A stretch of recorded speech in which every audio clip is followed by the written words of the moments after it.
Hello बच्चा, welcome to our channel Royal classes.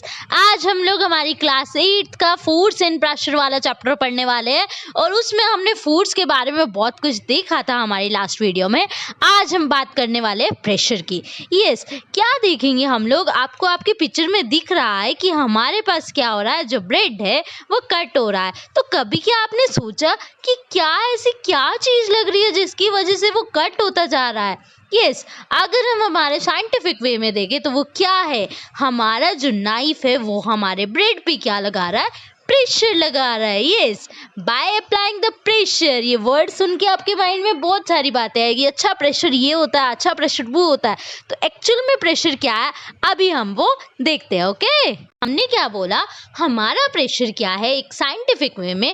Pressure वो चीज़ है, अगर हम किसी एक पर्टिकुलर ऑब्जेक्ट पे, अगर किसी पर्टिकुलर ऑब्जेक्ट पे एक फिक्स एरिया के ऊपर अगर फोर्स लगता है, किसी फिक्स एरिया पे जब वो फोर्स लग रहा है, उस फोर्स पर यूनिट एरिया को हम लोग क्या नाम दे देते हैं? प्रेशर। यस, तो प्रेशर क्या है अगर हम बात करें हमारे साइंटिफिक वे में? प्रेशर हमारे पास क्या है? It is a physical force exerted on an object. एक पर्टिकुलर एरिया पे कितना फोर्स लग रहा है उसी को हम क्या बोलते हैं? प्रेशर। और वहीं से हमारे पास हमने एक फॉर्मूला बना लिया प्रेशर का, क्योंकि ये एक फिजिक्स है, इसमें मैथमेटिकल टर्म्स आती है आपकी। तो प्रेशर आपके पास क्या हो जाता है? फोर्स। जो फोर्स हमने लास्ट वीडियो में देखा था कि फोर्स ये होता है, उस फोर्स पर यूनिट एरिया को हम लोग क्या नाम दे देते हैं? प्रेशर। ओके है ना? अभी हम क्या देखते हैं, हमारे प्रेशर जो फिजिकल क्वांटिटी हमने सीखा उसका फॉर्मूला और उसकी यूनिट क्या है। यस, तो हमने क्या बोला, इसको इजीली समझने के लिए हम लोग एक ट्रायंगल ड्रॉ करते हैं, जैसे आपको दिख रहा है आपके पिक्चर के अंदर। वहां पे क्या, ऊपर आपने फोर्स को मेंशन किया, नीचे एरिया को और नीचे प्रेशर को। अगर हम बात करते हैं प्रेशर की, तो आप पी की तरफ देखिए। पी से क्या दिख रहा है आपको? कौन चीज बच गई? एफ अपॉन में ए। यस, वो बन गया हमारा प्रेशर का फॉर्मूला। क्या बना? फोर्स अपॉन में एरिया। अगर मैं बात कर रही हूँ एरिया की तरफ देख रही हूँ, तो एरिया में क्या बच रहा है? एफ बाय पी बच रहा है। तो मतलब मेरा एरिया का फॉर्मूला क्या हो जाएगा? फोर्स बाय में प्रेशर। अगर मुझे किसी ने कहा कि बताइए कितने एरिया पे प्रेशर लग रहा है, तो मुझे फोर्स पता होना चाहिए। जैसे ही मैं फोर्स को प्रेशर से डिवाइड कर दूंगी, मेरे पास क्या आ जाएगा? एरिया। और अगर मैं बात करूँ फोर्स की, तो फोर्स आपके पास एक अलग से दिख रहा है। नीचे हमारे क्या है? Area and pressure. तो मुझे अगर फोर्स निकालना है तो मुझे क्या करना पड़ेगा? एरिया को प्रेशर से मल्टीप्लाई करना पड़ेगा। तो यहाँ पे घूम फिर कर हमारे पास क्या आ गया? बहुत 3-4 फॉर्मूलेज आ गए प्रेशर के, कि प्रेशर खुद क्या होता है? फोर्स बाय एरिया होता है। उससे एरिया निकालना है तो कैसे निकालेंगे, उससे फोर्स निकालना है तो हम कैसे निकालेंगे। साथ ही साथ हमने कहा, हमने प्रेशर को अगर मैथमेटिकली निकाल दिया तो हमें उसकी क्या पता होनी चाहिए? यूनिट। यस, अगर आपको यूनिट होती क्या है, जैसे हम लोगों को एक स्केल दे देते हैं और कहते हैं कि इसकी लेंथ मेजर करके दो, तो हम क्या कहते हैं? ये 5 सेंटीमीटर की है, ये 2 सेंटीमीटर की है। तो जो ये सेंटीमीटर है वो वहां पर क्या होता है? यूनिट।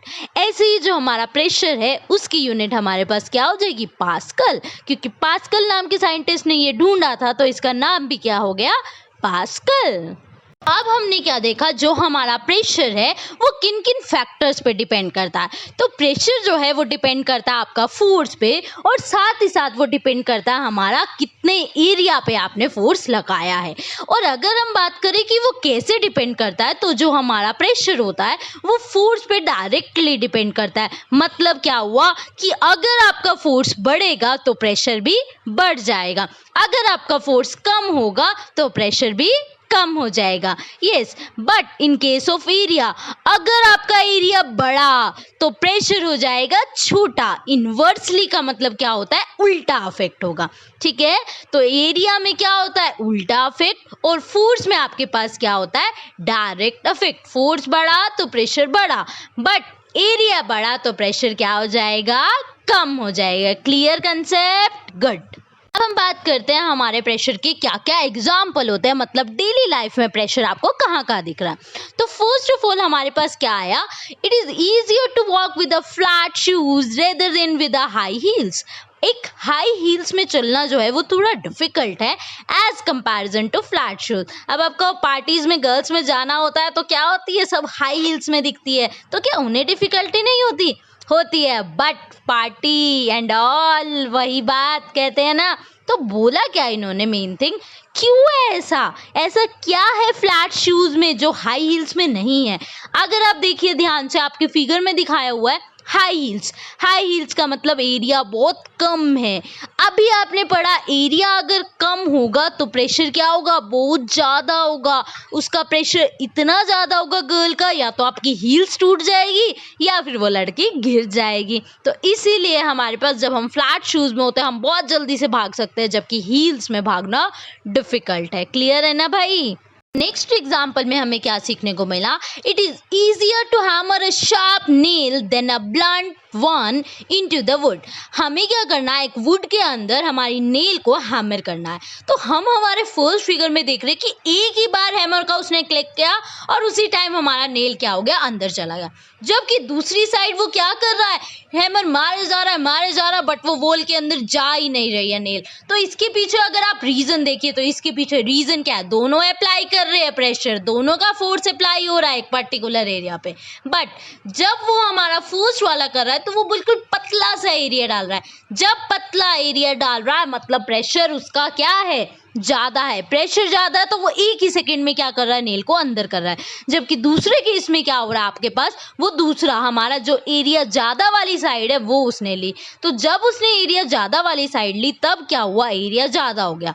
एरिया ज़्यादा हुआ तो प्रेशर अपने आप से क्या हो गया, कम हो गया। और कम होने की वजह से वो अंदर नेल जो है उसके अंदर नहीं जा पा रही है। क्लियर भाई ये कंसेप्ट। नेक्स्ट एग्जाम्पल आया हमारे पास, the tip of needle is sharp. अगर आप डॉक्टर के पास गए और डॉक्टर ने बोला कि हाँ आपका बच्चा तो बहुत बीमार है, उसे तो इंजेक्शन लगेगा, उस टाइम पेरेंट्स तो कम डर रहे होते हैं, उससे ज़्यादा कौन डर रहा होता है, बच्चे। क्यों डर रहे होते हो, क्योंकि आपको पता है कि वो क्या होगा, उससे पेन होगा। तो वो पेन कम करने के लिए जो डॉक्टर है, कई बार क्या होता है आपको इंजेक्शन लग गया और आपको पता ही नहीं चला। तो इसका रीज़न क्या होता है, जो हमारी निडल है उस सिरिंज की, वो क्या करते हैं, वो बहुत ज़्यादा पतली ले लेते हैं, जिसकी वजह से क्या होगा, एरिया कम, एरिया बहुत कम। एरिया कम होने की वजह से प्रेशर बहुत ज़्यादा होगा और विद इन मिली सेकेंड वो आपकी बॉडी के अंदर चला गया और वापस आ गया, तो आपको कुछ पता ही नहीं चला। जबकि अगर नीडल ले ली आपने थोड़ी सी भी मोटी, तब क्या होगा, एरिया क्या हो गया, ज़्यादा हो गया, तो प्रेशर क्या होगा, कम। वो बहुत मुश्किल से डॉक्टर लगा रहेगा अंदर डालने के लिए, तो वो जब डल रहा होगा तब आपका क्या हो रहा होगा, बहुत ज़्यादा पेन हो रहा होगा। तो इसीलिए हम लोग क्या कहते हैं, हमारी जो टिप ऑफ द निडल है वो क्या होनी चाहिए, शार्प होनी चाहिए। ओके, नेक्स्ट हमारे पास क्या आया, the school bags have wide strips. अगर आप स्कूल बैग लेने जाते हो तो गर्ल्स क्या देखती है, अरे हमें तो पिंक कलर का लेना है। बॉयज़ क्या देखेंगे, ब्लू का होना चाहिए, स्पाइडरमैन होना चाहिए, ऐसा ही कुछ देखते हैं ना। बट आपके पेरेंट्स क्या देखते हैं, यस, आपके पेरेंट्स या आपके गार्जियंस हमेशा क्या देखेंगे, ये बैग वैसा लेकर दे जिसमें बच्चे की शोल्डर्स पे इफेक्ट कम पड़े, क्योंकि आजकल बुक्स का प्रेशर इतना ज़्यादा होता है कि वो इतने बच्चा छोटा सा है बट उसको बुक्स क्या लेके जानी है, बहुत सारी लेके जानी है, तो उसका प्रेशर कम पड़े।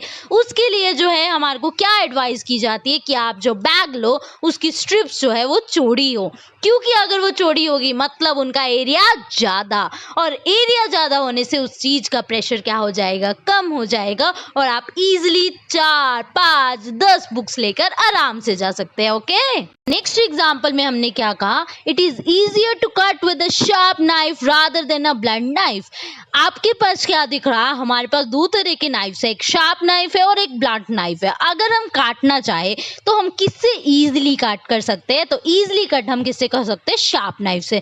Reason behind the same, sharp knife area क्या दिख रहा है आपको, टिप पे बहुत कम है, एरिया कम होने से प्रेशर बहुत ज़्यादा होगा और बहुत ईजिली जो है आपकी वेजिटेबल्स या जो भी चीज़ आप कट कर रहे हैं वो बहुत जल्दी से क्या हो जाएगी, कट हो जाएगी। ओके, नेक्स्ट एग्जाम्पल में हम क्या देखते हैं कि the trucks are having wide tyres. जो हमारे ट्रक है उनके टायर्स बहुत चौड़े चौड़े होते हैं, है ना। अगर आपने कभी देखा हो तो बहुत चौड़े चौड़े टायर्स वाली जो भी हमारे पास चीज़ें हैं वो क्या कर रही है, बहुत स्मूथली चल रही है। जबकि अभी ट्रक का क्या है, बहुत ज़्यादा फोर्स है भाई, उसके ऊपर एक पर्टिकुलर एरिया के ऊपर इतना सामान डाल दिया जाता है, फिर भी ट्रक आराम से इजीली वॉक कर रहा है, इजीली चल रहे हैं। तो ऐसा क्या रीज़न है? क्योंकि उनके वाइड टायर्स होते हैं। वाइड टायर्स होने का मतलब है उनका एरिया बहुत ज़्यादा होगा, जिनसे उनसे उनके ऊपर प्रेशर जो है वो कम लगेगा, और प्रेशर कम होने की वजह से वो ईजिली क्या करते रहेंगे, मूव करते रहेंगे। ओके, नेक्स्ट हम क्या कह रहे हैं, a camel can easily walks on a sandy surface.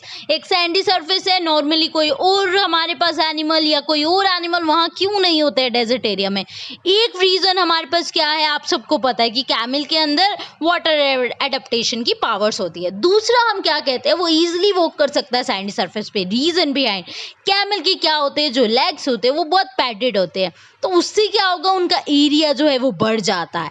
Area बढ़ने की वजह से हमारा प्रेशर कम, और प्रेशर कम होने की वजह से वो इजीली क्या करते रहते हैं, वॉक करते रहते हैं। उनके जो पैर है वो सैंड में बहुत ज़्यादा धंसते नहीं हैं। तो ये सब आपके पास क्या थे, कुछ एग्जाम्पल थे किसके, प्रेशर के। ओके, आज हमने देखा हमारा प्रेशर होता क्या है, उसका फॉर्मूला क्या है, उसकी यूनिट क्या है, और उसके क्या क्या एग्जाम्पल्स होते हैं। ये सब हम पढ़ रहे थे प्रेशर इन सॉलिड्स।